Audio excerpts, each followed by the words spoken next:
Well, we're going to try this one more time. I have my mic on mute.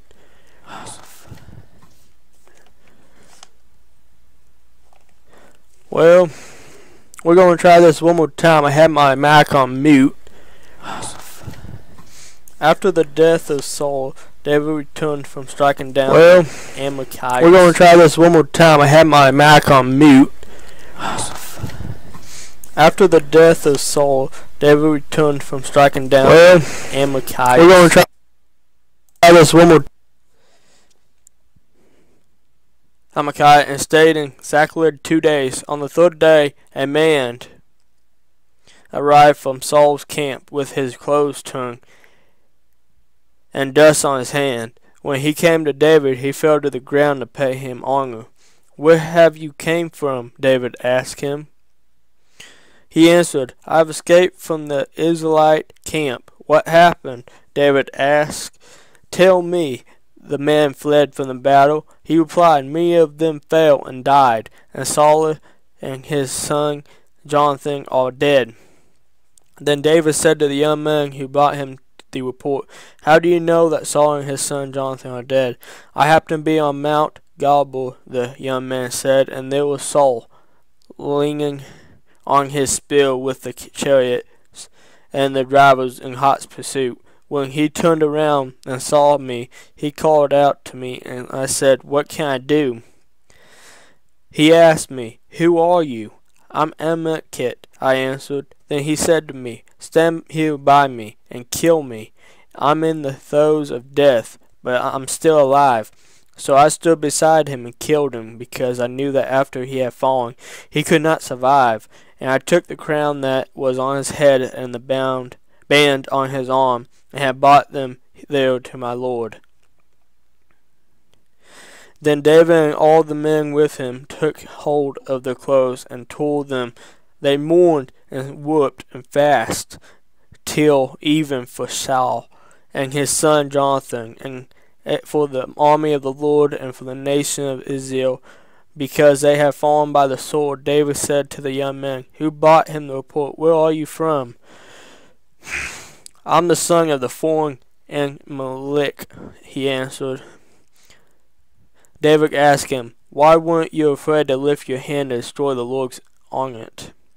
Then David called one of his men and said, "Go strike him down." So he struck him down, and he died. For David had said to him, "Your blood be on your head. Your mouth testified against you when you said, 'I killed the Lord's army.'" David's lament for Saul Jonathan. David took up this lament concerning Saul and his son Jonathan, and he ordered that the people of Jonathan be taught this lament of the bowl. It is written in the book of Jasher, "A gazelle lies slain on your heights, Israel. He that might have fallen, tell it not in Goth, proclaim it not in the streets of Azeklan, lest the daughters of Philistines be glad. Thus the daughters of the unconsumed rejoice. Mountains of Gilboa, may you have neither dew nor rain. May no showers fall on your fields, for there the shield of the mighty was displaced, the shield of Saul, no longer rubbed with oil. From the blood of the slain, from the flesh of the mighty, the bow of Jonathan did not turn back. The sword of Saul did not return unsatisfied. Saul and Jonathan, in life they were loved and admitted, and in death they were not parted. They were swifter than eagles, they were stronger than lions, daughters of Israel, whipped for Saul, who clothed you in scarlet and fine, who adorned your garments with ornament of gold. How the mighty have fallen in battle. Jonathan lies slain on your heights and grieve for you. Jonathan, my brother, you were very dear to me. Your love for me was wonderful, more wonderful than that of the woman. How the mighty have fallen. The weapons of war have essayed. David anointed king over Judea. Chapter 2. In the course of the time, David inquired of the Lord, "Shall I go up to one of the towns of Judah?" he asked. The Lord said, "Go up." David asked, "Where shall I go to Hebron?" And the Lord answered. So David went up there with his two wives, Emily of Dizil, and Abigail, the widow of Nabal of Carmel. David also took the men who were with him, each with his family, and they settled in Hebron and is in town. Then the men of Judah came to Hebron, and there they announced David king over the tribe of Judah.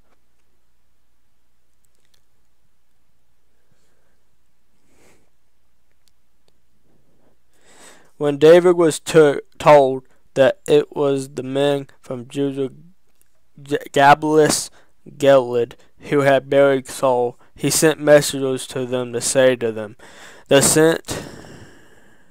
"The Lord bless you for showing this kindness to Saul, your master, by burying him. May the Lord now show you kindness and faithfulness, and I too will show you the same favor, because you have done this. Now then be strong and brave, for Saul your master is dead, and the people of Judah have announced me the king over them."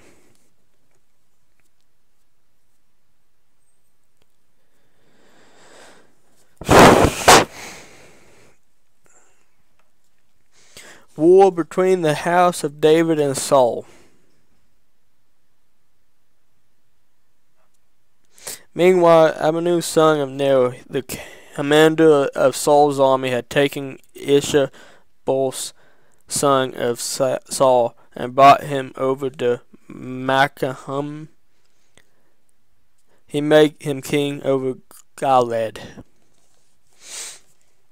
Asher, and Jazer, and also over Ephraim, Benjamin, and all Israel.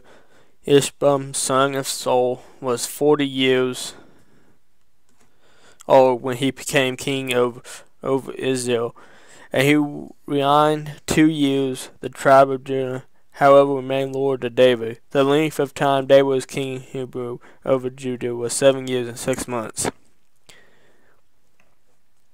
Abner, son of Ner, together with the men of Ish-Boseth, son of Saul, left Mahama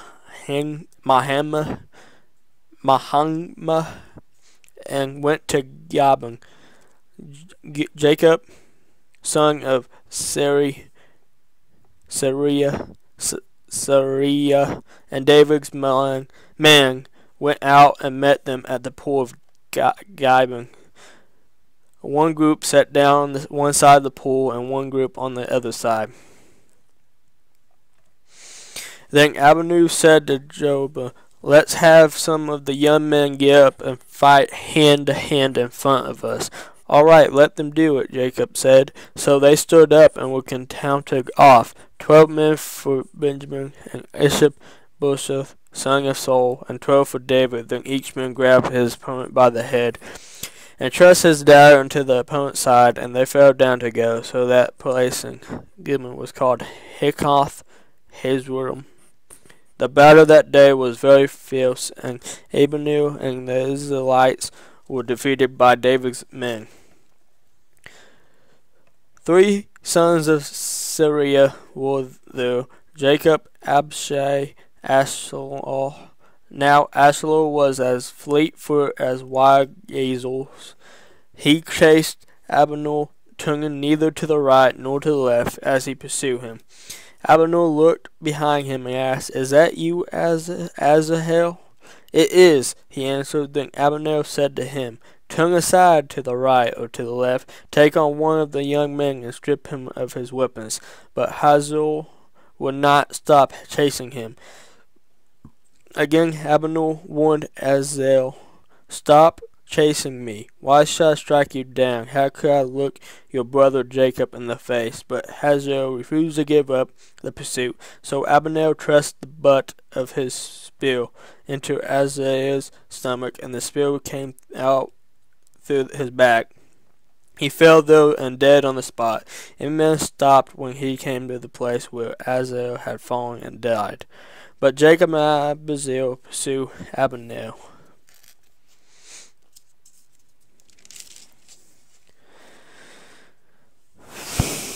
And as the sun was setting, they came to the hill of Abner near Gah, on the way to the wasteland of Gabner. Then the men of Benjamin arrived behind Abner. They formed themselves in a group and took their stand on top of the hill.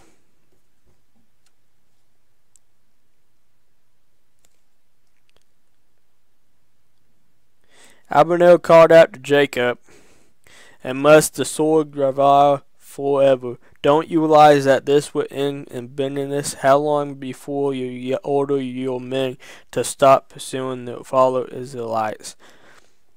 Jacob answered, as surely as God lives, if you had not spoken, the men would have continued pursuing them until morning. So Jacob blew the trumpet, and all the troops came to halt. They no longer pursued Azriel, nor did they fight anymore. All that night Abner and his men marched through the Abahel. They crossed the Jordan, continued through the morning hours, and came to Mahanaim. Then Jacob stopped pursuing Abner and assembled the whole army. Besides Asahel, 19 of David's men were found missing, but David's men had killed 360 Benjamins who were with Abner. They took Azar and buried him in his father's tomb at Bethlehem. Then Jacob and his men marched all night and arrived at Hebron by daybreak. Chapter 3. Well, we're going to move on from chapter 3. We're going to pick that up in later times. Alright, let's get off the mind. Let's try Matthew. Alright, let's go to Matthew, New Testament.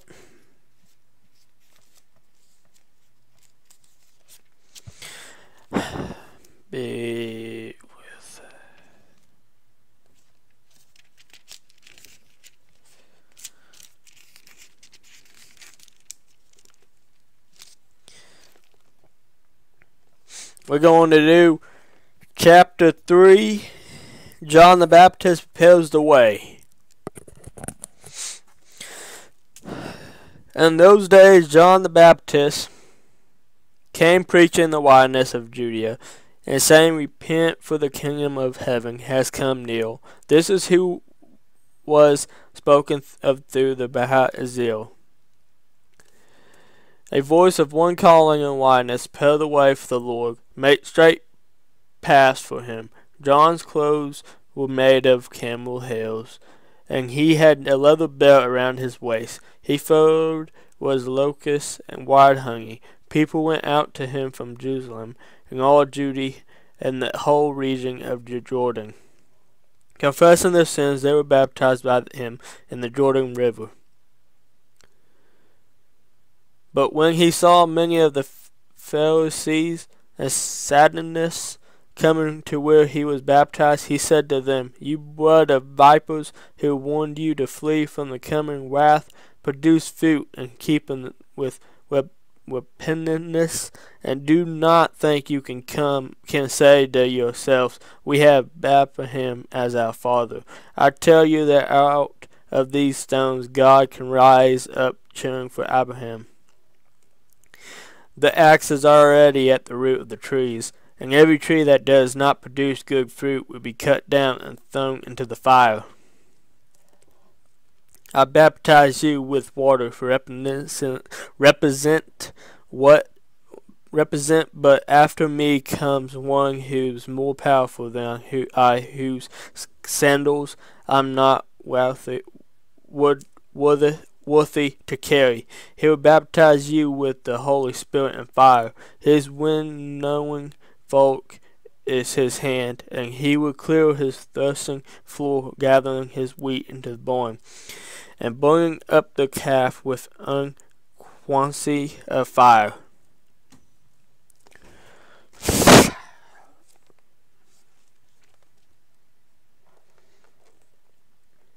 And then we're going to do chapter 14, 13.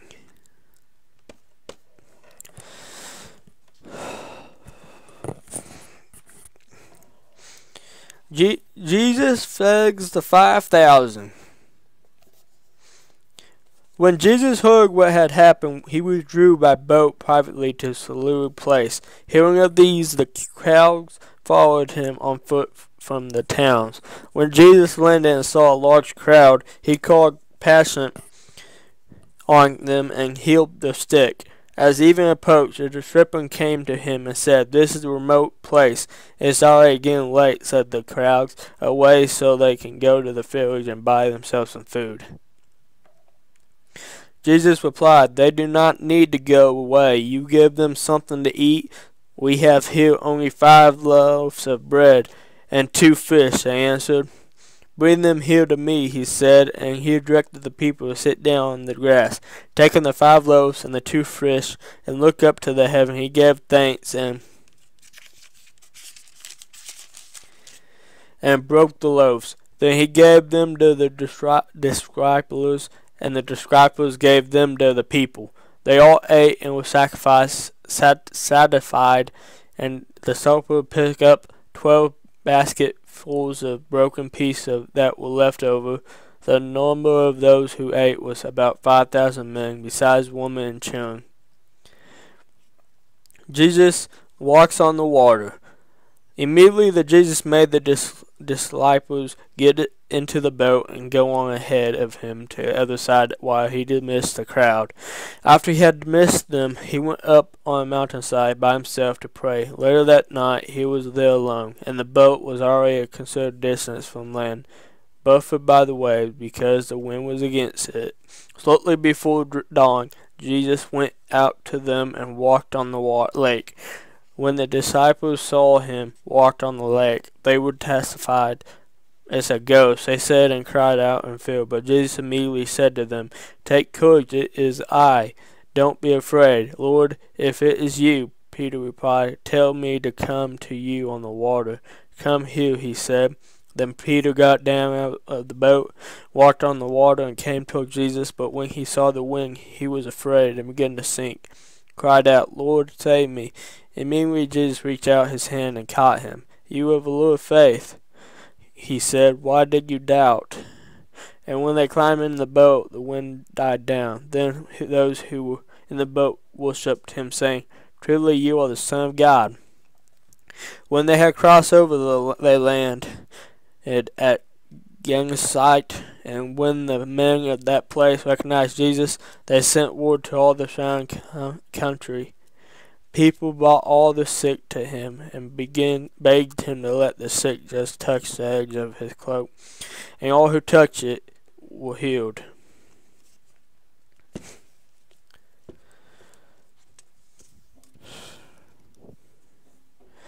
So, I think that is it for tonight, because I don't think there's any more people going to be online right now.